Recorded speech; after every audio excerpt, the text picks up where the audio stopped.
कोरफड लागवड आणि उत्पादन. कोरफड ही आपल्या नेहमीच्या केकताड किंवा गायपात या वनस्पतीसारखी वाढते. ही वनस्पती शोभेसाठी ही घरादारात, गच्चीवर, दिवाणखान्यातही मांडता येते. कोरफड ही उष्ण व कोरड्या हवामानातील वनस्पती आहे. पठारावर, डोंगरोत्तारावर लागवड केल्यास वाऱ्यामुळे होणारे धूप थांबण्यास उपयोग होतो. या वनस्पतीच्या मुळाशी तंतुमुळे असतात. याची पाने लांब, जाड, दातेरी, कंडाची, मांसल, लांबट असतात. कोरफडीस हिवाळ्यात गुलाबी रंगाचा फुलतुरा येतो. खोडाखाली दाट मुळ्यांचे बेंडोळे असते. खोडाच्या बुंध्याजवळ नवीन पिल्लावळ म्हणजे सकस तयार होतात व त्याचा उपयोग नवीन लागवडीसाठी होतो. कोरफड ही बहुवर्षायू व खोड नसणारी औषधी वनस्पती आहे. तिचे पान जाड, रसाळ, मांसल असून 8 ते 10 सेंटीमीटर रुंद व 40 ते 60 सेंटीमीटर लांब आहे. पानांच्या बुडांना बारीक काटे असतात. कोरफड जाती व कुळ.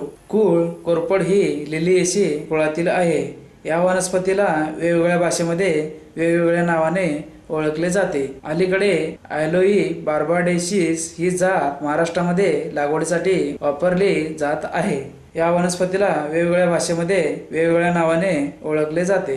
संस्कृत कुमारिका, धृत कुमारिका. मराठी कोरकांटा, कोरफड.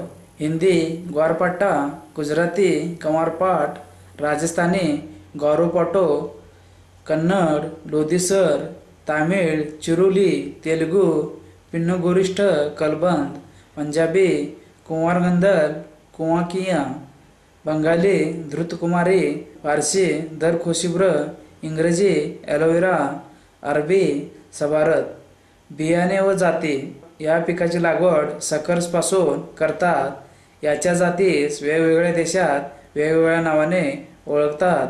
ॲलोवेरा, ॲलोई बार्बाडेन्सिस, ॲलोई ॲबिसिनिका, ॲलोई बेरिल इत्यादी जाती आढळतात. परंतु अलीकडे ॲलोई बार्बाडेन्सिस ही जात महाराष्ट्रामध्ये लागवडीसाठी वापरली जात आहे. वैशिष्ट्ये. ॲलोई बार्बाडेन्सिस या जातीच्या रोपांची लागवड केली जाते. या जातीत चिकामध्ये ॲलोनिनचे प्रमाण जास्त असते. आंतरराष्ट्रीय बाजारात याच्यापासून निघणाऱ्या चिकाला जास्त मागणी आहे. कोरफडीचे महत्त्व व भविष्य. अलीकडे कोरफड लागवड आपल्याकडे मोठ्या प्रमाणावर होत आहे. परंतु अनेक व्यापारी व तत्सम मंडळींनी कोरफड लावा, खरेदीचे ॲग्रीमेंट करून देतो वगैरे बोलतापा ठोकून शेतकऱ्यांना नादी लावून पैसे कमावून पोबारा केला. अशा फसव्या मंडळीमुळे कोरफड नाहक बदनाम झाली. यात पिकाला दोष नसून मानवी प्रवृत्तीचा आहे. परंतु कोरफडीचे उपयोग पाहता तिला जागतिक व देशी बाजारपेठेत भविष्यात चांगली मागणी राहील यात शंका नाही. कारण ती औषधीच नव्हे तर सौंदर्यकारक औषधीची महत्त्वाची घटक असल्याने तिला सतत मागणी राहील. कोरफडी शेतीचे विशेष लाभ. मुरमाड पाण्याचा निचरा होणाऱ्या जमिनीत येऊ शकते. रासायनिक खताची आवश्यकता नाही. रोग व कीड येत नसल्याने औषधाचा खर्च नाही.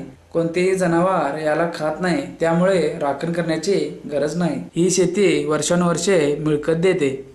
याच्यापासून जेल व सुकी पावडर बनविणाऱ्या उद्योगाची स्थापना केली जाऊ शकते. याच्या कोरड्या पावडरीस जगाच्या बाजारपेठेत भरपूर मागणी असल्यामुळे विदेशी चलन मिळते. कोरफडीचे उपयोग इतके विविधांगी आहेत की जर त्यातील काहींचा फक्त आपल्या देशातच वापर सुरू झाला तर कोरफड आपल्याला कमी पडेल. परदेशात कोरफडीपासून विविध उत्पादने तयार करणाऱ्या कंपन्या स्वतःच्या शेतावर शेकडो एकरात लागवड करतात. परंतु तिची लागवड त्यांना फार खर्चिक पडते. परिणामी त्यापासून तयार होणारी उत्पादने महाग पडतात. त्यांना आपण फार अल्प दरात कोरफड रस, जेल, पावडर उपलब्ध तयार करून देऊ शकतो. याकरता कोरफडीवर प्रक्रिया तयार करणारे कारखाने उभे राहायला हवेत. काळाच्या गरजेप्रमाणे तसे होत असल्याचे आढळते, परंतु त्याची माहिती खुली होत नाही. त्यामुळे कोरफड उत्पादकांचा विश्वास बाजाराच्या हमीअभावी डळमळतो. परंतु फार काळ हा प्रकार चालू शकत नाही. हे माहिती युग आहे, म्हणूनच जे याबाबत माहिती मिळाले ते या शिडीमध्ये अंतर्भूत केले आहे. कोरफडीचे आरोग्यदायी सरबत पेये जी सध्या प्रदेशात उपलब्ध आहेत ती येथे प्रचलित केल्यास कोरफडी शेतीचे भविष्य उज्ज्वल राहील. सौंदर्यकारक उत्पादनात कोरफडीचा वापर वाढत आहे. त्याचे परिणाम फार चांगले आहेत. त्यामुळे अशा उत्पादनांना खास हार्बर म्हणून जादा मागणी येईल. कोरफड लागवड कोरफडीचे औषधी महत्त्व वाढल्याने तिला मागणी वाढत आहे. कोरफड ही कमी पाण्यात वाढणारी वनस्पती असल्यामुळे तिला कमी पाणी व पावसाचे प्रमाण कमी असणाऱ्या भागासाठी लागवडीची शिफारस योग्य ठरेल. हिचा उत्पादन खर्च फार कमी होणारा असल्यामुळे सामान्य शेतकऱ्यांनी योग्य प्रकारे नियोजन करून लागवड करावी.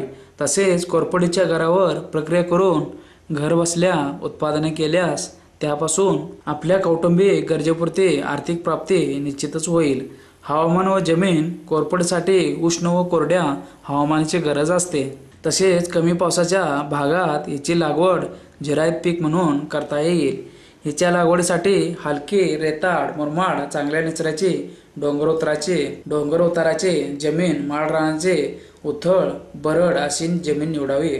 तसेच ज्या जमिनीत इतर पीक घेणे अवघड त्रासदायक आहे अशा जमिनीत कोरफड जरूर लावावी. नद्या नाले ओढ्यांच्या काठाला कोरफडीची बेटे पाहावयास मिळतात.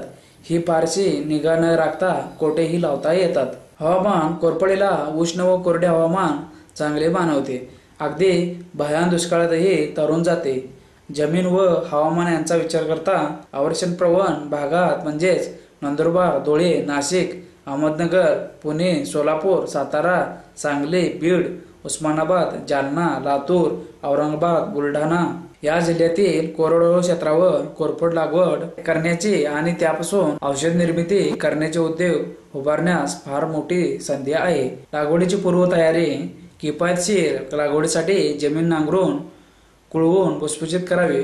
जमिनीत एकरी 10 ते 15 बैलगाड्या चांगले कुजलेले शेणखत किंवा कंपोस्ट खत घालावे. त्यामुळे जमिनीत चांगला ओलावा टिकून राहतो. तसेच मातीचा घट्टपणा कमी होऊन ती चांगली भुसभुशीत राहते. लागवडीसाठी जमीन सपाट करून उतार जमिनीवर 2 फूट रुंद व 6 फूट लांबीचे एक चर द्यावे. अगदी खडकाची जमीन असल्यास 2 फूट लांबी रुंदी खोलीचे खड्डे काढून त्यांच्यात खत माती भरली तरी चालते. सपाट जमिनीवर 3 फूट रुंद 10 ते 15 फूट लांबीचे गादी वाफे तयार करावेत किंवा नेहमीप्रमाणे सऱ्या वरंबे तयार केले तरी चालतील. पाण्याचा उतार पाहून आडवे वरंबे घालावेत. त्याचा उपयोग गरजेनुसार पाणी देण्यासाठी तसेच पावसाळ्यात जमिनीत पाणी मुरवण्यास चांगला होतो. लागवडीच्या ठिकाणी चांगली माती आगर पोयट्याची माती आणि चांगले कुजलेले कंपोस्ट खत याचे संमिश्रण एकरी 30 ते 40 गाड्या याप्रमाणे घालावे. आंतरपीक म्हणून लागवड करताना 1 एकर क्षेत्रासाठी सुमारे 6 ते 8 हजार एवढे बियाणे लागते. कोरफड लागवड पट्टा पद्धतीने करणे चांगले. त्यातही दुसऱ्या पिकात आंतरपीक म्हणून लागवड करण्यास प्राधान्य द्यावे. जमीन नांगरून अर्धा मीटर अंतराने सऱ्या काढाव्यात. नांगरणी शक्य नसेल तर याच अंतराने चर काढावेत. कोरफड बियाणे कोरफडीची लागवड तिच्या सकर्स म्हणजेच बुंद्यापासून वाढणाऱ्या पिलावळीपासून करतात. अशी सकर्स उपलब्ध नसल्यास कोरफडीची मोठी झाडे लागवडीस वापरली तरी चालतील. एका कोरफड झाडास तिच्या वाढीनुसार व वयानुसार अनेक सकर्से येतात. परंतु अलीकडे मोठ्या प्रमाणात लागवड झालेली असल्यामुळे कोरफडीची रोपे सहज उपलब्ध होण्यास अडचण नाही. शिवाय जुन्या कोरफडीच्या मूळ किंवा खोडापासूनही रोपे तयार करता येतात. लागवडीचा हंगाम कोरफडीची लागवड पावसाळ्याच्या आरंभी 1-2 पाऊस पडून गेल्यावर करावी किंवा पाण्याची उपलब्धता असेल तर डिसेंबरपर्यंत लागवड करता येते. लागवडीचे अंतर अर्धा मीटर अंतरावरील सरीच्या बगलेत तेवढेच 0.5 मीटर अंतर ठेवून लागवड करावी. लागवड करताना 2 रोपात 45 सेंटीमीटर किंवा 1.5 फूट व 2 ओळीत 60 सेंटीमीटर किंवा 2 फुटाचे अंतर ठेवून रोपांची लागवड करावी. त्यामुळे एकरी 14 ते 15 हजार रोपे लागतील. पुढे रोपे मोठी झाल्यानंतर 2 झाडांमधील एक झाड पुढील लागवडीसाठी वापरता येईल. पुढील 2 ते 3 वर्षात मोठ्या झाडांना नवीन सकर्स येत असतात. अशा सकर्सद्वारे गरजेनुसार कोरफडीची लागवड प्रतिवर्षी वाढवावी किंवा रोपांची विक्री करावी. लागवडीनंतरची निगा व आंतरमशागत. कोरफडीस लागवडीनंतर फारशी काळजी घेण्याची गरज नसते. गरज भासल्यास 1-2 वेळा तणे काढून हलकीशी खांदणी करून बुंद्यानं माती लावावी. लागवड आप्यात किंवा वरंब्यावर असल्यास वरील पानांच्या वजनामुळे कोरफडीची झाडे कोलमडतात. त्यांना वेळोवेळी गरजेनुसार मातीचा आधार द्यावा. वाफ्यातील तण गवत नियमित काढून वाफे साफ ठेवावेत. झाडांच्या बुंद्याजवळील माती भुसभुशीत ठेवल्याने झाडांची वाढ चांगल्या प्रकारे होते. नैसर्गिक पद्धतीने कोरफड करता येते, त्यामुळे तणेही तसेच ठेवून निसर्गतः वाढू द्यावे. खतांची मात्रा. प्रत्येक वनस्पतीच्या वाढीसाठी खतांची गरज असते. त्यामध्ये नत्र, स्फुरद व पालाश ही खते प्रमुख होत. यांचे प्रमाण सर्व जमिनी सारखे असतेच असे नाही. जे काही कमतरता असते ती दुसऱ्या प्रकारे द्यावी लागतात. पिकांच्या वाढीसाठी शेणखत किंवा कंपोस्ट खत चांगले असले तरी जनावरांचे प्रमाण कमी झाल्यामुळे हव्या त्या प्रमाणात शेणखत मिळत नाही. कंपोस्ट खत तयार करणे सर्वांना शक्य नाही. याला पर्याय म्हणजे रासायनिक खते होत, परंतु त्याचा अधिक वापर टाळून गरजेनुसार योग्य प्रमाणात वापर करावयास हवा. शक्य असेल तर अगोदर शेणखत किंवा कंपोस्ट खताची निवड करावी. प्रत्येक झाडाला 1 ते 2 किलो असे खत मिळावयास हवे. अन्यथा प्रति हेक्टरी 50 किलो 15-15-15 या सोपला किंवा नत्र, स्फुरद, पालाश या प्रमाणात इतर रासायनिक खतांचा वापर करून द्यावे. अशी खते पावसाळ्यातच द्यावीत. पाण्याची उपलब्धता असल्यास नत्रयुक्त खते विभागून दिल्यास कोरफडीची वाढ चांगली होते. अशी खते पिकाच्या वाढीचा अंदाज घेऊनच द्यावीत, अन्यथा त्याचे वाईट परिणाम होण्याची शक्यता असते. पाणी व्यवस्थापन. पावसाळ्यात व हिवाळ्यात कोरफडीस जास्त पाण्याची गरज नसते, परंतु उन्हाळ्यात झाडे सुकण्याची शक्यता असते.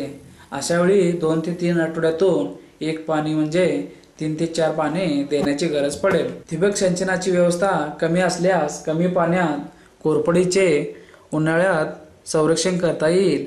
ते शक्य नसल्यास टँकर किंवा बैलगाडीचा वापर करून पाणी आणून प्रत्येक रोपाला संध्याकाळच्या वेळी 1 ते 2 लिटर पाणी 15 ते 10 दिवसात देण्याची सोय करावी लागेल.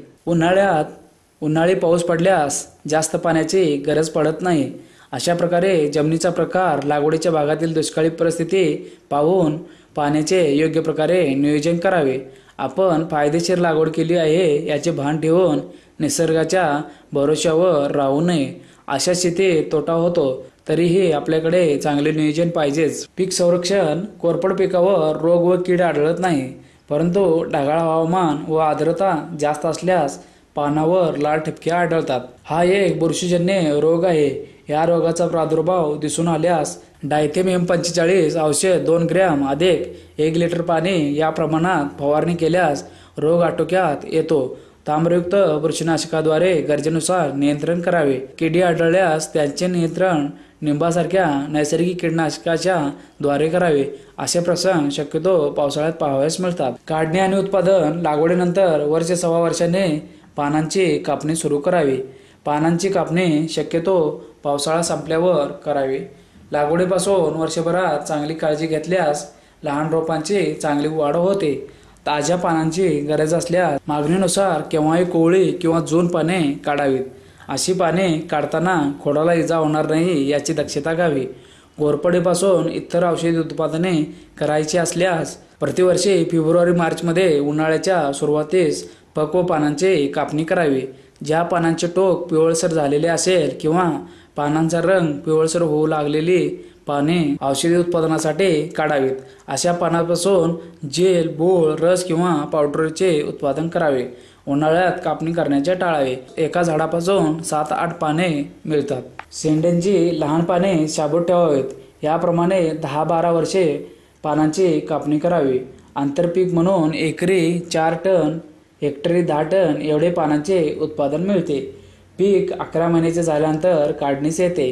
पूर्ण झुडूप पानांच्या खाली 5 ते 6 सेंटीमीटर खोद ठेवून धारदार वस्तूने तोडतात. सर्व पीक एकदम काढलेले सोयीस्कर ठरते. साधारणतः उत्पन्न एकरी 50 ते 60 टन येते. महत्वाचे लांबीची वाहतूक असल्यास पानांची पॅकिंग चांगल्या प्रकारे करावे. त्यातील रस जास्त प्रमाणात गळणार नाही याची काळजी घ्यावी किंवा रस गोळा करूनच कापलेला भाग सुकल्यानंतरच पाने पॅक करावेत. पाने मांसल असल्यामुळे वाहतुकीत खराब होण्याची शक्यता असते. जमिनीच्या प्रतवारीप्रमाणे उत्पादन प्रति एकरी चांगल्या जमिनीत 70 ते 80 टन उत्पन्न येऊ शकते. मध्यम जमिनीत 30 ते 60 टन उत्पन्न येऊ शकते. हलक्या जमिनीत 15 ते 40 टन उत्पन्न येऊ शकते. पडीक जमिनीत 10 ते 30 टन उत्पन्न येऊ शकते. बाजारभाव प्रतिनुसार प्रति टन रुपये 800 पासून ते 3500 रुपयापर्यंत किंमत मिळू शकते. सर्व खर्च वजा जाता हेक्टरी.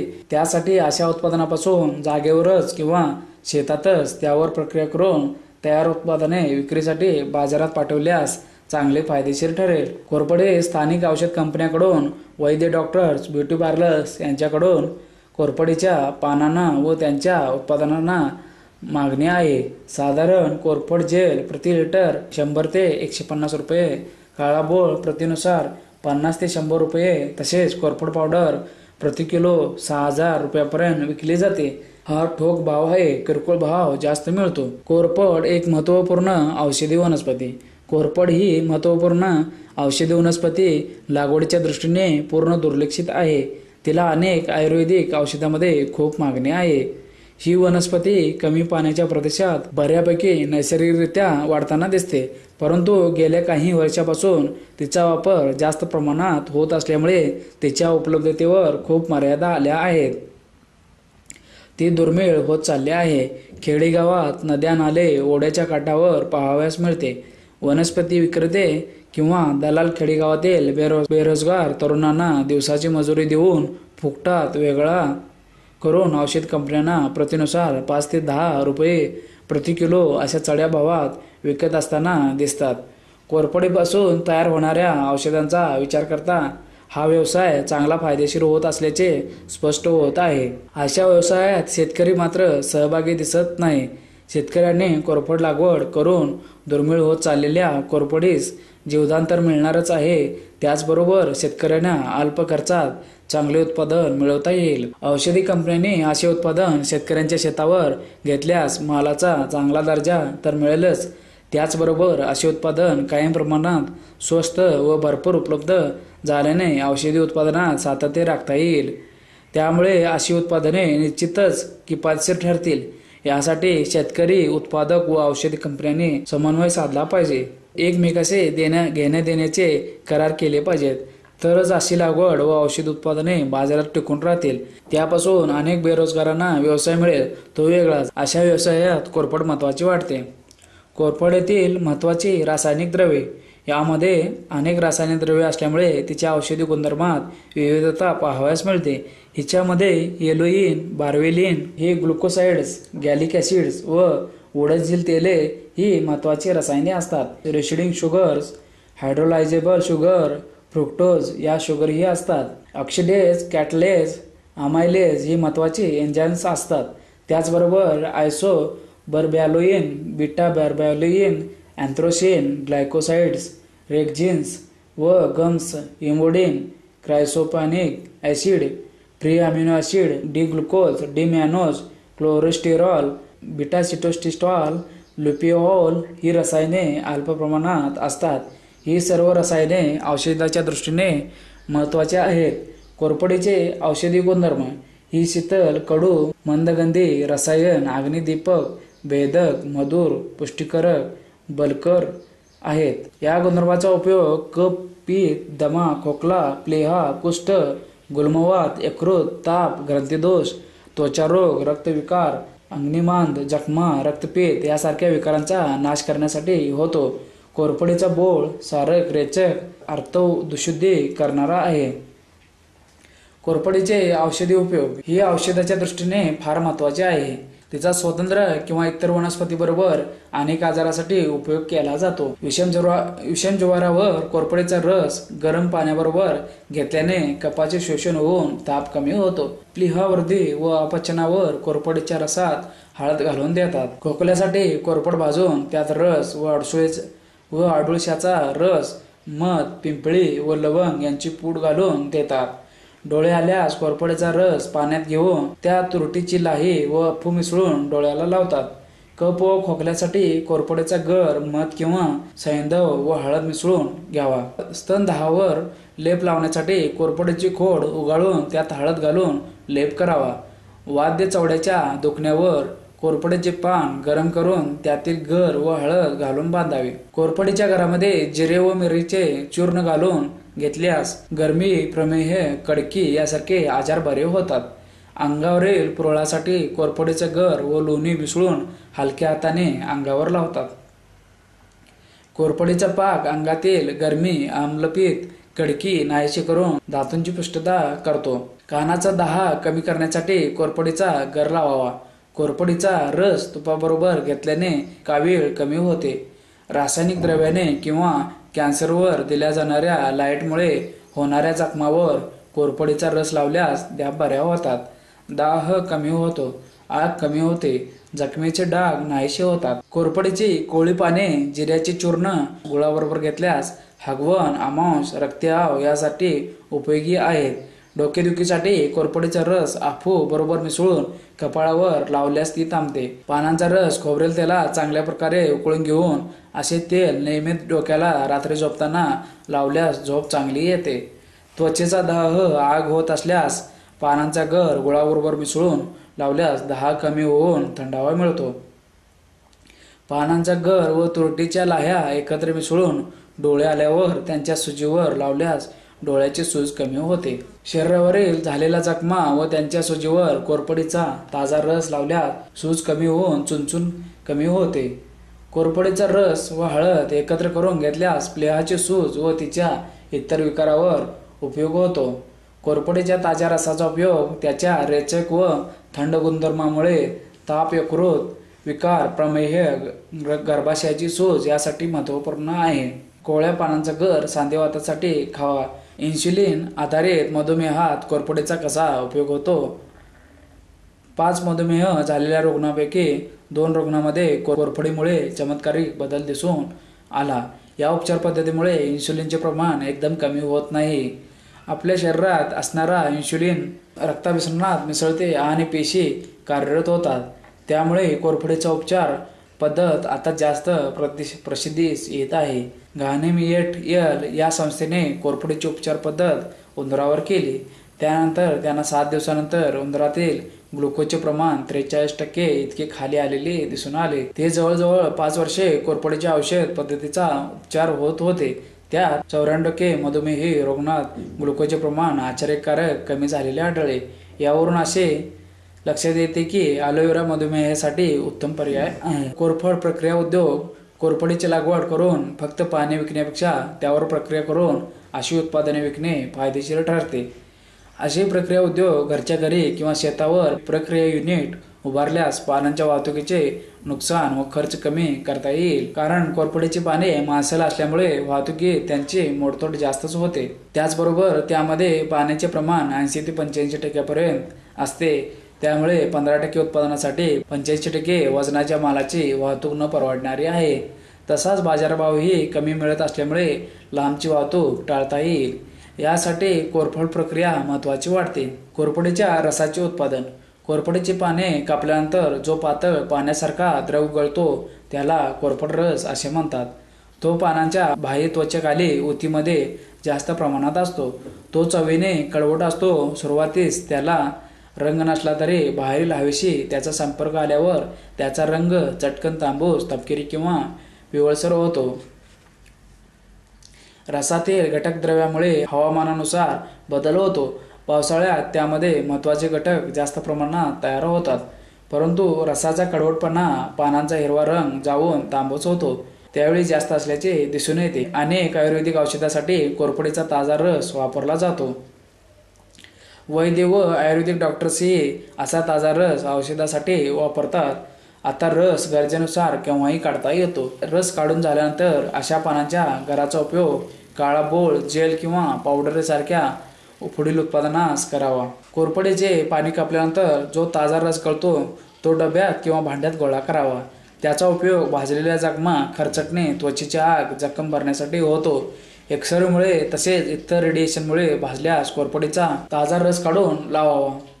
चांगला फायदा होतो. रसापासून ॲल्युमिन काढणे. अशा उत्पादनासाठी कोरफड ही फार महत्त्वाची आहे. कोरफडीचा रस साधारण त्याच्या वजनाच्या 10 पट पाण्यात उकळावा. त्या द्रावणाला आम्लरूप किंवा ॲसिड रूप येण्यासाठी सल्फ्युरिक ॲसिडचे द्रावण अल्प प्रमाणात घालावे. त्यामुळे त्यातील रेक्झिनसारखे पदार्थ साक्याच्या रूपाने तळाशी जातील. त्यानंतर ते द्रावण थंड करून गाळून घ्यावे. असे द्रावण अल्कलीने उदासीकरण करून घ्यावे. त्यानंतर अशा द्रावणाचे बाष्पीभवन कमी दाबामध्ये करून घ्यावे की साधारण घेतलेल्या रसाच्या दुप्पट प्रमाणात शिल्लक राहील हे पाहावे.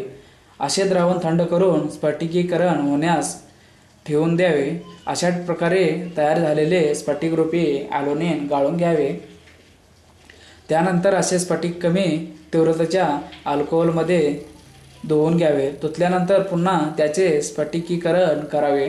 साधारण घेतलेल्या रसाच्या 10 ते 20% ॲल्युमिन तयार होते. हे एक महत्त्वपूर्ण औषध तयार होते. त्याचे कोरफडीच्या जातीनुसार 2 प्रकार असतात. स्फटिकरूप ॲल्युमिन हे कोरफडपासून तर ॲमोर्फस ॲल्युमिन कोरफडपासून तयार करतात. काळा बोळ तयार करणे. काळा बोळ म्हणजे कोरफडीच्या गरापासून रस तयार करून त्याला शिजवून त्याचा गूळ तयार करणे. यालाच कोरफड बोळ तयार करणे म्हणतात. आयुर्वेदिक औषधामध्ये काळ्या बोळाला मानाचे स्थान आहे. औषधामध्ये त्याचा स्वतंत्र किंवा इतर वनस्पती बरोबर वापर करतात. अशा बोळासाठी दररोज ठराविक क्षेत्रातील कोरफडीची पक्व तयार पाने खोडाला इजा न होता पाने काढून घ्यावीत. अशी पाने कापली असता त्यातून रस गळतो. तो ट्रेमध्ये किंवा पत्र्याच्या डब्यामधून गोळा करावा. पानातील गरापासून रस काढता येतो. असा गर पानांची साल फाडून वेगळा करून त्याचा रस काढावा. गर काढण्यासाठी उसाच्या रसाचे घाणेही वापरता येतील. त्यासाठी पानांच्या कडावरील काटे काढून स्वच्छ करावेत. अशी पाने घाण्यात घालून गर वेगळा करता येईल. त्याचा उपयोग बोळ तयार करण्यास करता येईल. दुसऱ्या प्रकारे रस काढण्यासाठी पाने उलटी करून रस काढल्यानंतर राहिलेल्या पानांचे तुकडे करून तांब्याच्या भांड्यात थोडेसे पाणी घालून मंद उष्णतेवर शिजवावीत. असे शिजवलेले तुकडे लाकडी वगराळाच्या साहाय्याने दाबून गरापासून साली वेगळ्या कराव्यात. असा रसयुक्त गर बोळ तयार करण्यास वापरावा. अशा गराचा अर्क शिजवून घट्ट केल्यास त्याचा बोळ तयार होतो. बोळ तयार करण्यासाठी तांब्याची भांडी वापरतात. अशी भांडी थोडीशी खोलगट असावीत. त्यामुळे रसातील गाळ भांड्याच्या तळाशी राहण्यास मदत होतो. असा रस तांब्याच्या भांड्यात घट्ट होईपर्यंत मंद उष्णतेवर उकळावा. उकळण्याची प्रक्रिया रसाच्या प्रमाणात 4 ते 5 तास करावी लागते. रस योग्य प्रमाणात शिजला किंवा नाही याची परीक्षा घेण्यासाठी रस शिजवताना त्यामध्ये लाकडी काठी घालून पाहावे. जर घट रस काठीला चिकटला व तो थंड झाल्यानंतर ताबडतोब वेगळा झाल्यास त्याची प्रत चांगली झाली आहे असे समजावे. असा शिजवलेला रस विविध आकाराच्या पेपर डिशेस किंवा बॉक्सेसमध्ये भरून त्याचा योग्य आकार व वजनाचा बोळा तयार करावा. अशा प्रकारे काळा बोळ तयार करता येतो. कोरफड जेल तयार करणे. कोरफडीच्या पानातील गरापासून काढलेल्या चिकाला किंवा रसाला जेल म्हणतात. यासाठी कोरफडीची स्वच्छ व ताजी पाने वापरावीत. त्यातील गरापासून रस काढून जेल तयार करावा. कोरफडचे जेल चिकट व किंचित घन असते. असा जेल पाण्यात व इतर सेंद्रिय विद्रावकामध्ये विरघळतो. जेलचा स्वतंत्र तसेच इतर औषधाबरोबर वापर करतात. पाणी घालून तो पातळ करता येतो किंवा तसाच घट्ट वापरता येतो. अनेक सौंदर्य प्रसाधनात व सौंदर्य साधनेसाठी कोरफडीच्या जेलला महत्त्व आहे. सर्व प्रकारच्या ब्युटी पार्लरमध्ये जेलला चांगली मागणी आहे.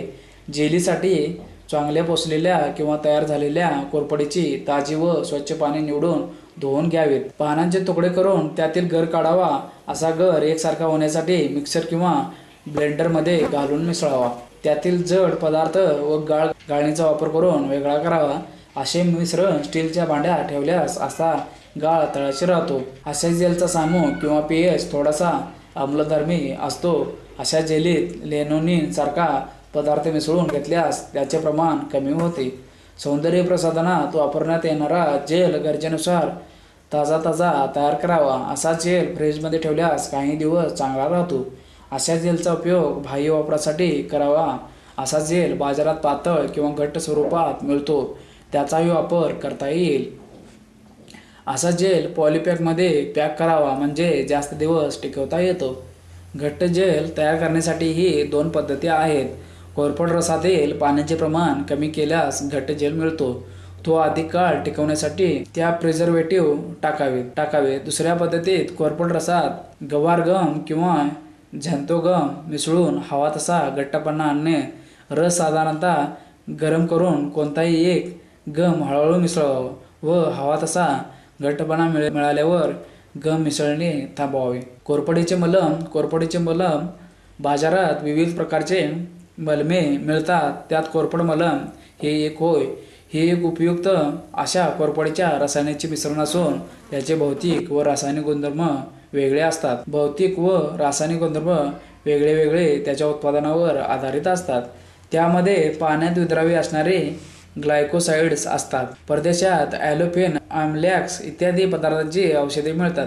त्यांचा वापर इतर मलमाप्रमाणे शरीराच्या त्वचेसाठी करतात. तसेच जखमा, त्वचारोग, चेहऱ्यावरील विविध प्रकारचे डाग यासारख्या विकारासाठी याचा उपयोग होतो. कोरफडीचा गर आयुर्वेदिक औषध कारखान्यांना कोरफड ही अनेक औषधांच्या उत्पादनासाठी गरजेची आहे.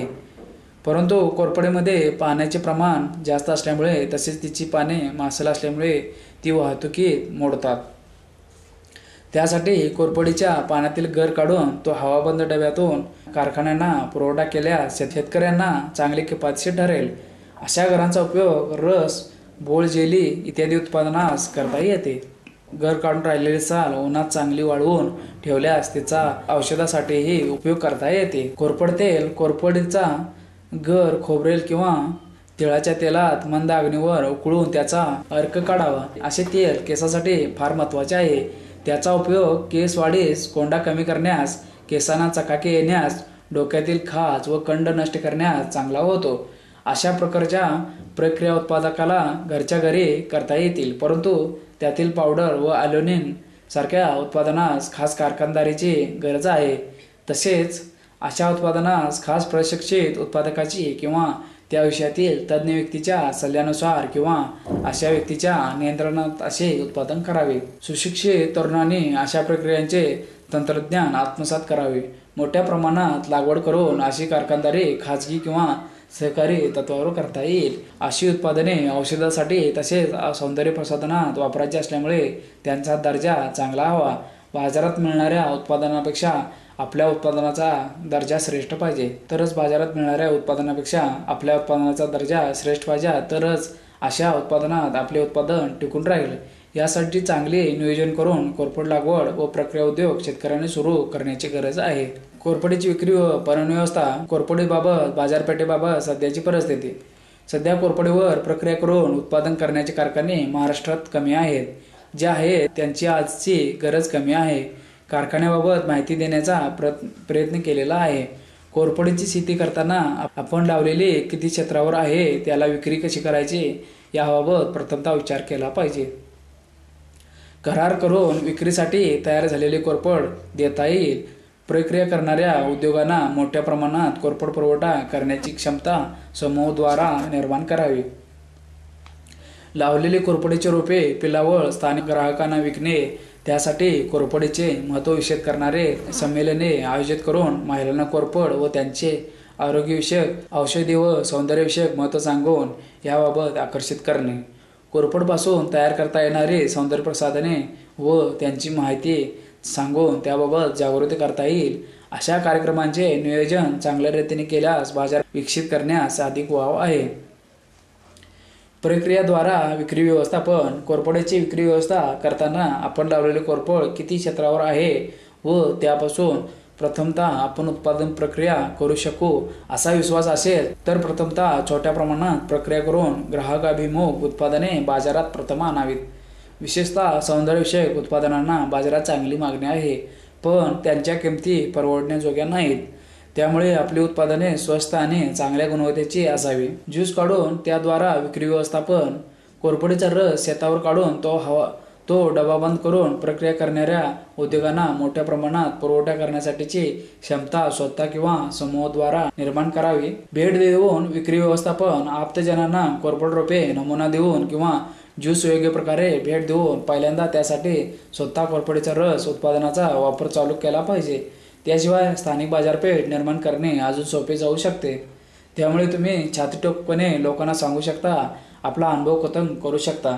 त्याद्वारा लोकांत थोडी तरी आरोग्यविषयक व सौंदर्यविषयक जागरूकता येऊ शकते व त्यांचा त्यावरील खर्चात बचत होऊ शकते.